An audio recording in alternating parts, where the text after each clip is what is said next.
আমার কাছে একজন দেশের একজন নাগরিক আসবে, আমি তাকে ৮-১০ দিন খাটাবো, না ছাড়া আমি আমার যেই অস্তিত্ব বা আমি যে একজন আমলা এটা আমার প্রমাণ করা তার এছাড়া হবে না। এছাড়া আমি আসলে এই বিষয়টি প্রমাণ করতে পারবো না। তার কাজটাই হবে যে আমাকে ১ থেকে ১.৫ মাস তাকে খাটাতে হবে, তার এই ফাইলটা ঘুরাতে হবে, এই জায়গায় ওই জায়গায় পাঠাতে হবে, তারপরেই কেবলমাত্র সম্ভব হবে যে তাকে আমি এই কাজটা করে দিব। ডক্টর ইউনূস যদি বলেও থাকেন, এই বিষয়টি আমার মনে হয় না এককভাবে কোনোভাবে আমরা এটাকে সমর্থন করতে পারি। আলোচনার কেন্দ্রবিন্দু বা আন্দোলনের মূল নেতৃত্বের কেন্দ্রবিন্দু বৈষম্যবিরোধী ছাত্র আন্দোলন থাকলেও সম্মিলিতভাবে সবার প্রচেষ্টা এটি হয়েছে এবং ১৬ বছরে যতগুলো আন্দোলন ছিল প্রিভিয়াস শেখ হাসিনার রেজিমের সময়, যতগুলো আন্দোলন হয়ে আসছিল, সবগুলোর সর্বশেষ বহিঃপ্রকাশ ছিল এই ২০২৪-এর জুলাই গণঅভ্যুত্থান। আর আমরা আমাদের জায়গা থেকে নারীদের রিপ্রেজেন্টেশন সব জায়গার কথা যদি চিন্তা করি বা সবার ক্ষেত্রে যদি বলি, তাহলে ফুটবলের ক্ষেত্রে কেন হচ্ছে না? বহির্বিশ্বে তো হচ্ছে। তো সেই ক্ষেত্রে তাদের জায়গা থেকে তারা করতেই পারে। আর যদি এই ক্ষেত্রে কোনো স্পেশাল বিধিনিষেধ থেকে থাকুক, তাহলে সেটাও তাদের জায়গা থেকে উল্লেখ করতে পারে। কিন্তু এটাকে সামনে আমি এটাকে ডেকে নিয়ে এসে অপমান করার মতো বিষয়টা হয়ে গেল। প্রথম বিষয়টি হচ্ছে যে নিজেদের জায়গা থেকে নিজেদের অবস্থান ধরে রাখতে হবে বা আমরা নিজেদেরকে নিশ্চিত করতে হবে আমরা কি করতে যাচ্ছি। দেখুন, আমি একটা কথা বারবার বলি সবসময় যে এই আধা হওয়া বিপ্লব এটা হচ্ছে আমাদের বর্তমান সময়ের জন্য আমরা যেভাবে চাচ্ছিলাম অন্তর্বর্তীকালীন সরকার যেভাবে গঠন করবো বা বিপ্লবী সরকার যেভাবে চিন্তা করেছিলাম সেটার প্রধান অন্তরায়। তো বিপ্লব মানে অর্ধেক আমরা কনস্টিটিউশন মানছি, অর্ধেক মানছি না। এর কারণে যেটা হচ্ছে যে আমি যদি বলি যে আমাদের জাস্ট এই দীর্ঘ ১৬ বছরের স্বৈরাচার রেজিমের আপনার এই রেজিমেতে যতটুকু যেই অবস্থানে দেশের যতটুকু ভঙ্গুর অবস্থা সৃষ্টি হয়েছে, জাস্ট আমরা মাথাগুলো ফেলতে পেরেছি। বাট ডিপ ইনসাইড যেই জায়গাগুলো আছে সেগুলো কিন্তু আমরা ওভাবে ডিপ রুটেড বা গ্রাস রুট পর্যন্ত আমরা যেতে পারি নাই। এটাই হচ্ছে আমাদের মূল অন্তরায়। এখানে মাত্র ৩ জন ছাত্র প্রতিনিধি উপদেষ্টা হিসেবে আছেন বা সমন্বয়ক যারা আছেন, তাদের জায়গা থেকে আপনার একটা মন্ত্রণালয় চালাতে গেলে উপদেষ্টা থেকে শুরু করে, মন্ত্রী থেকে শুরু করে, আমলা থেকে শুরু করে একদম গ্রাসরুট পর্যন্ত যে ধরনের একটা বাঞ্চ অফ প্যাকেজের দরকার হয় সেটা কিন্তু এখানে নাই। একজন উপদেষ্টার আন্ডারে ৭ থেকে ৮টা, ৩ থেকে ৪টা মন্ত্রণালয় আছে। আমি জানি না এটা কোনোভাবে সম্ভব কিনা। আমি সবসময় বলি যে যথাসম্ভব অতি দ্রুত সম্ভব এখানে আরো স্টুডেন্ট রিপ্রেজেন্টেশন বাড়ানো হোক। আপনার সেখানে প্রত্যেকটা মন্ত্রণালয়ে যদি উপদেষ্টা দেওয়ার খুব একটা বিশেষ প্রয়োজনীয়তা আমি দেখি না। সেখানে ছাত্র প্রতিনিধি রেখে তাদেরকে স্পেশাল ভাবে মানে প্রায়োরিটাইজ করা হোক, স্পেশাল পাওয়ার দেওয়া হোক, তারা তাদের জায়গা থেকে দেখভাল করবে, এই বিষয়গুলো নিশ্চিত করা হোক। আপনার শুধু মন্ত্রণালয় কেন, মন্ত্রণালয় ব্যতীত তো অন্যভাবে কাজ করা যায়। সেটা হচ্ছে আপনার এই জেলা প্রশাসক থেকে শুরু করে আপনার প্রত্যেকটা অধিদপ্তর থেকে শুরু করে সব জায়গায় স্টুডেন্ট রিপ্রেজেন্টেশন রাখা হোক। তাদের কাজটা খালি একটাই থাকবে যে দেখভাল করবে এখানে দুর্নীতি হচ্ছে কিনা। দুর্নীতি তাদের দেখেন আপনার একটা আমলাতান্ত্রিক যে জটিলতার কথা আমরা সবসময় বলি, একটা কাজ করতে গেলে সেটা আপনার ৮ থেকে ১০ দিন, ১ মাস ২ মাস যাবত সেটা ডেডলকে আটকে থাকে, কাগজ পত্রের জটিলতা। এই বিষয়গুলো কি এখন পর্যন্ত এই ২০২৪ সালে এসে সর্ট আউট করা সম্ভব হয় নাই। ডিজিটাল বাংলাদেশ নাম দিয়েছে আগের তথাকথিত মাননীয় প্রধানমন্ত্রী শেখ হাসিনা। তো আমাদের জায়গা থেকে আমরা এই জায়গা থেকে আমরা কি এখন পর্যন্ত এটাকে ডিজিটালাইজ করতে পারি নাই? সবাই ১০০ বছর এগিয়ে যাচ্ছে, যখন এখন চাঁদে গিয়ে দেশের আমাদের এনভায়রনমেন্টের বাইরে গিয়ে মহাশূন্যে গিয়ে আমরা বসবাসের চিন্তা ভাবনা করছি, তো সেখানে আমরা এখন পর্যন্ত সেই আমলাতান্ত্রিক জটিলতা কথিত অমুক জটিলতা, এই কাগজ করতে গেলে অমুকের কাছ থেকে অমুকে পাঠাচ্ছে তমুক জায়গায়, তমুক আগে সরকারকে দায়ী করতাম, কিন্তু এখন আপনি আমি সেটা বলছি, আমি সেটাতে আসছি। জি, আমি সেটাতে আসছি। তো এই বিষয়গুলো কেন হচ্ছে? হ্যাঁ, আমি সেটাই বলছি যে আগে সরকারকে দায়ী করতাম। ওই যে আমি বললাম যে আমি জাস্ট মন্ত্রী মিনিস্টার সরিয়ে ফেলেছি, তাও আমি পরিপূর্ণভাবে সরাতে পারি নাই। কিন্তু আমার তো আমলা যারা আছে, যাদের তারা তো সব একই রয়ে গিয়েছে, কতজনকে আমি চেঞ্জ করতে পেরেছি। আর এই আমলাদের যে ধরনের সেট আপে তাদেরকে যেভাবে আমি যে প্রক্রিয়ার মাধ্যমে তাদেরকে বাছাই করেছি, আমি কি তাদেরকে এভাবে আমি কোনোদিন এই ধরনের ট্রেনিং এর মধ্যে দিয়ে কি নিয়ে আসতে পেরেছি? এই ধরনের সিস্টেমের মধ্যে দিয়ে কি তাদেরকে বিল্ড আপ করার কি চান্স আমি এখন পর্যন্ত দিতে পেরেছি? মাত্র ৬ মাস গিয়েছে। সেটা কি আমার পক্ষে সম্ভব হয়েছে যে এটাকে আমি মানে তাদেরকে মানে এক ধরনের তাদের চালচলন, আচার আচরণ, বেশভূষা এক ধরনের দাম্ভিকতায় চলে আসে যে আমার কাছে একজন দেশের একজন নাগরিক আসবে, আমি তাকে ৮-১০ দিন খাটাবো, না ছাড়া আমি আমার যেই অস্তিত্ব বা আমি যে একজন আমলা এটা আমার প্রমাণ করা তার এছাড়া হবে না। এছাড়া আমি আসলে এই বিষয়টি প্রমাণ করতে পারবো না। তার কাজটাই হবে যে আমাকে ১ থেকে ১.৫ মাস তাকে খাটাতে হবে, তার এই ফাইলটা ঘুরাতে হবে, এই জায়গায় ওই জায়গায় পাঠাতে হবে, তারপরেই কেবলমাত্র সম্ভব হবে যে তাকে আমি এই কাজটা করে দিব। আদারওয়াইজ আমাকে নিজেকে প্রমাণ করতে পারবো না যে আমি সরকারের একজন গভর্নমেন্ট কর্মচারী। এই যে বিষয়গুলো, এগুলো নিয়ে এখন পর্যন্ত আমার মনে হচ্ছে না যে আমাদের তিনজন যে ছাত্র প্রতিনিধি বা তিনজন যারা আছেন উপদেষ্টা মহলে, যে অ্যাডভাইজারি হিসেবে আমাদের যে তিনজন সমন্বয়ক আছেন, তাদের জায়গা থেকে তারা এই ক্ষেত্রে সফল হয়েছেন প্রথমত। দ্বিতীয়ত হচ্ছে তারা সফল হতে পারছেন না কেন, সেটি অনেক বড় একটা প্রশ্ন। তাদেরকে কি হতে দিচ্ছে না, প্রেশারাইজ করছে। এখন আসিফ একটা কথা বলেছিল তার জায়গা থেকে, যে আপনারা বিভিন্ন ফাঁকফোকর দেখিয়ে, লুপহোল দেখিয়ে, বিভিন্ন সিস্টেম বলে বলে আমাদেরকে বিভিন্নভাবে ডিলে করতে পারেন। আমরা হয়তো বিসিএস দিয়ে আসি নাই, বাট আমরা ধরতে পারি যে প্রবলেমটা আসলে কোথায়। আপনারা ইচ্ছা করে চাচ্ছেন একটা ফাইল আটকে রাখলে আপনার কোটি কোটি টাকা এখানে লেনদেন বা বিজনেস করতে পারছেন।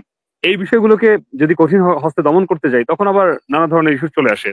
এটার ক্ষেত্রে আমরাও কিছু অংশে দায়ী, যে এই সমন্বয়কের জায়গা থেকে সমন্বয়হীনতা আবার একই জায়গায় অপব্যবহার, এই দুটো বিষয় পরিলক্ষিত হচ্ছে। আবার সমন্বয় বললেও রাজনৈতিক যে দল বা ব্যক্তিবর্গ যারা আছে তাদের জায়গা থেকে এক ধরনের বিরূপ মন্তব্য পোষণ করা হচ্ছে। বিষয়টা এমন যে 6 মাস তোমাদের কাজ ছিল শেখ হাসিনাকে পতন করানো, সুরাচারকে তোমরা ডাউন করে দিবে, এতটুকু তোমাদের কাজ ছিল। তারা ডাউন হয়ে গেছে, এখন তোমরা তোমাদের পোর্টেবলে ফিরে যাও। কেন? আমি তো এই জন্য আন্দোলন করি নাই, আমি আপনার রাজনীতি বা আপনার পৃষ্ঠপোষকতা করার জন্য আমি আন্দোলন করি নাই। আমি আন্দোলন পরের কথা, কিন্তু আপনারা তো অলরেডি উপদেষ্টা হয়ে গেছেন, তিনজন তো উপদেষ্টা হয়ে গেছে, সেখানে আপনাদের দল গোছানোর একটা বিষয়, এবং বারবার ডক্টর ইউনূস আপনাদেরকে মানে কৃতিত্বটা দিচ্ছে।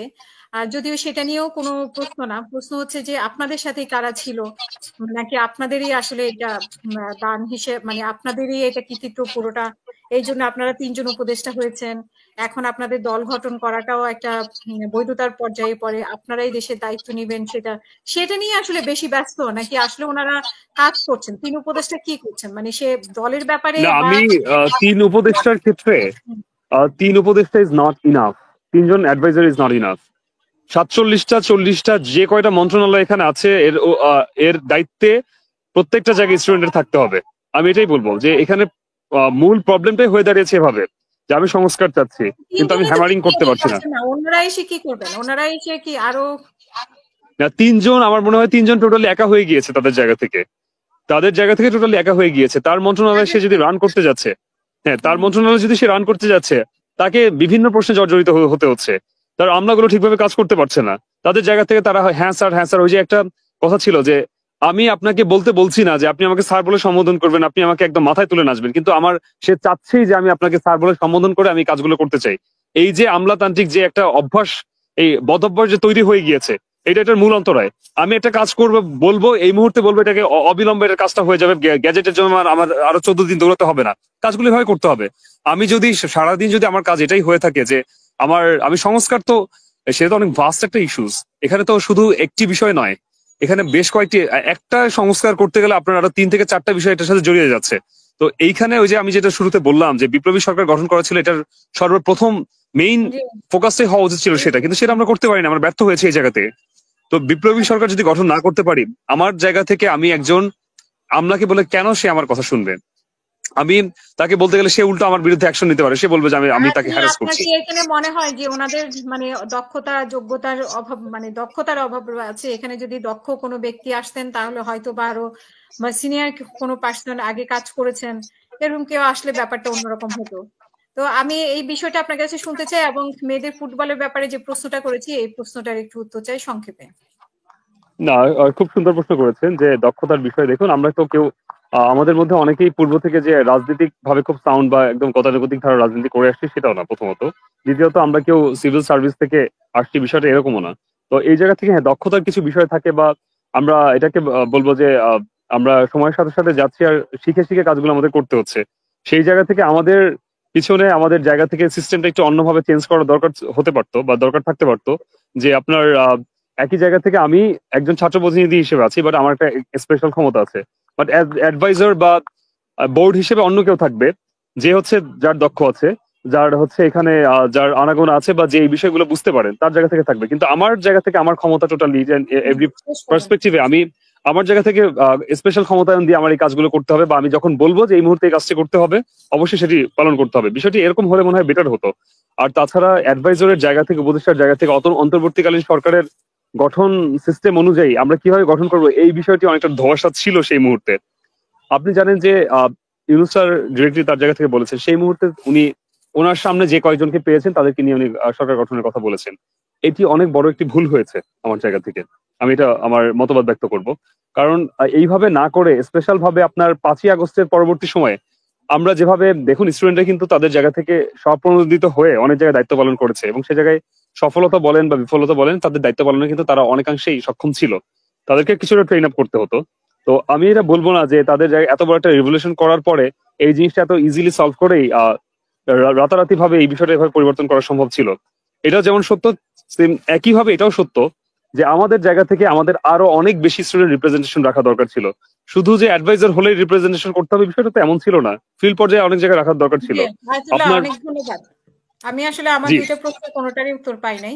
অনেকক্ষণ আপনি কথা বললেন যে ডক্টর ইউনূস যে বারবার কৃতিত্ব দেওয়ার বিষয়টা হচ্ছে বা অন্যান্য দল যে কৃতিত্ব নেওয়ার চেষ্টা করছে, সে কৃতিত্ব আসলে শুধু ছাত্রদের নাকি অন্যান্য দলের, তারা যেভাবে বলছে। আর হচ্ছে যে নারী ফুটবলারদের ব্যাপারে এই দুইটা প্রশ্নের উত্তর আপনি অনেকক্ষণ কথা বললেন। আচ্ছা, আমি 1 মিনিটে আমি শেষ করছি, আমাকে একটু লাস্ট 1 মিনিট সময় দিতে হবে কাইন্ডলি। আমি পরে জয়েন করেছি, এটা আপনি ক্ষমা সুন্দর দৃষ্টিতে দেখবেন।